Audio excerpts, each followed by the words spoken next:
நம்ம யோசிச்சு பார்ப்போம் அருமையானவர்களே. அந்த பிள்ளைகளுக்கு வந்து நல்ல படிப்பை கொடுக்கணும்னு நினைக்கிறோம், நல்ல வேலை, நல்ல திருமணம் இதெல்லாம் நடக்கணும், சொத்து சுகம் வாங்கி கொடுக்கணும்லாம் நினைக்கிறோம். ஆனா அந்த பிள்ளைகள் சரியான ரட்சிப்புல இருக்கிறாங்களா? நிறைய பெற்றோர்கள் வந்து வேலைன்னு வரும் பொழுது அந்த வேலை நிமித்தம் வந்து சபையே இல்லாத ஊரா இருந்தாலும் பரவாயில்ல, போய் நல்லா சம்பாரி அப்படின்னு நினைக்கிறாங்க. ஏன்னா அவர்களை பொறுத்த வரைக்கும் இந்த உலக பிரகாரமான சம்பாத்தியம், பதவி, அதாவது வேர்ல்ட்லி வேல்யூ சிஸ்டம் தான் அவங்க வச்சிருக்காங்க. ரட்சிக்கப்பட்டவங்க கூட சபையில இருந்து டாக்டருக்கு படிக்கணும், நீட் தேர்வுக்கு படி அப்படின்னா ஒரு வருஷம் சர்ச்சுக்கே போக முடியாது. பரவாயில்ல, போ, ஒரு வருஷம் தானே.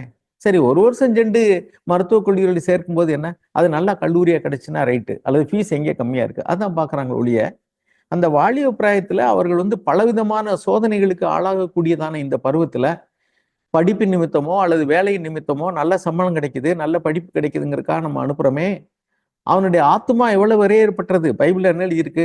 ஒரு மனுஷன் தன் ஆத்துமாவுக்கு ஈடாக எண்ணத்தை கொடுப்பான், உலகம் முழுவதும் கொடுத்தாலும் அந்த ஆத்துமாவுக்கு ஈடாகுமான்னு ஆண்டவர் சொல்றாரு.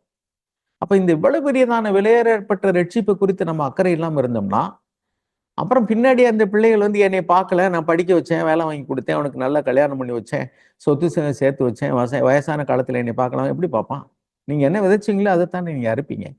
உலகத்துக்கு ஏற்ப you impute in the worldly system, values. உலகத்துல எதெல்லாம் மக்கள் மதிக்கிறாங்களோ, படிப்பு, பதவி, நல்ல ஸ்டேட்டஸ், பவர், அதிகாரம், பணம், சொத்து, கௌரவம், இதைத்தான் நீங்க வந்து அவங்களுடைய மனதில் பதிய வச்சீங்க.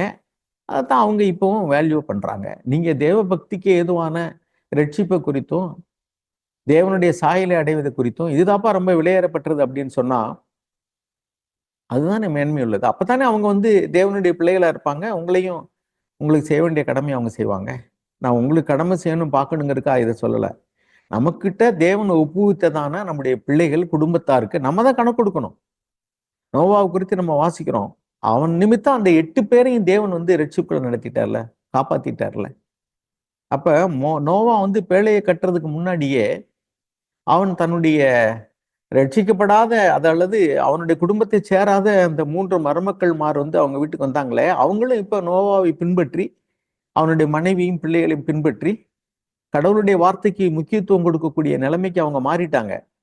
அதனால இப்ப நோவா வந்து பேழைக்குள்ள வாங்க, ஆண்டவர் மழையை வருஷிக்க பண்ண போறார், பூமியை அழிக்க போறார்னு சொல்லும்போது அதை விசுவாசிக்கிறாங்க.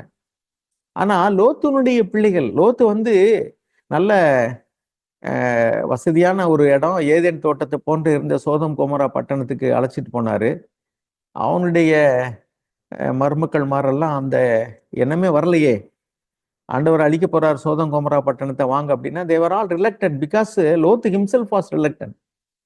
லோத்துவே வந்து அவர் நீதிமான் அவரை குறித்து எழுதியிருந்தா கூட தேவனுடைய வார்த்தையின்படியே நடக்க போகுங்கன்னு விசுவாசிக்கிறதுல அவர் வந்து குறைவுள்ளவராக தான் இருந்தார். கடைசியில் அவங்கள வெளியே பிடிச்சி இழுத்துட்டு போனாங்க, இல்லைன்னா அவர் அழிஞ்சு போயிருப்பாரு.